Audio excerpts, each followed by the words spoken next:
వెళ్ళాడని రామాయణం చెబుతుంది. అలాగే మరొక శక్తి ఏంటి అంటే, ఒకసారి యుద్ధ సమయంలో హనుమంతుడు పంచముఖ రూపంలో కనిపించాడు. ఈ 5 రూపాలు హనుమాన్, నరసింహ, గరుడ, వారాహ అండ్ హయగ్రీవ. ఈ రూపం వల్ల ఆయనకు అసాధారణ శక్తులు వచ్చాయని పురాణాల్లో చెప్పబడింది. ఈ రూపం ఇప్పటికీ చాలా దేవాలయాల్లో మనకి దర్శనమిస్తుంది. ఇంకొక శక్తి ఏంటి అంటే అమరత్వం. హనుమంతుడికి అమరత్వం వరంగా లభించింది.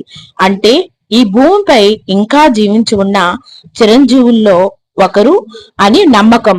భక్తుల నమ్మకం ప్రకారం ఎక్కడైనా రామనామం వినిపిస్తే అక్కడ హనుమంతుడు ఉంటాడని చెబుతారు. అందుకే ఆయన్ను ఎప్పటికీ ఉండే భక్తుడిగా భావిస్తారు. హనుమంతునికున్న అసలైన శక్తి ఏంటో ఇప్పుడు చూద్దాం.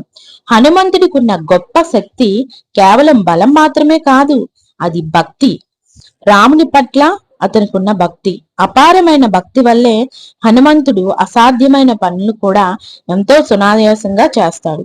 ఒకసారి తన భక్తిని చూపించడానికి తన ఛాతిని చించగా అందులో రాముడు మరియు సీత ఉన్నారని కథలు చెప్తారు. అది భక్తి ఎంత గొప్పదో చూపిస్తుంది.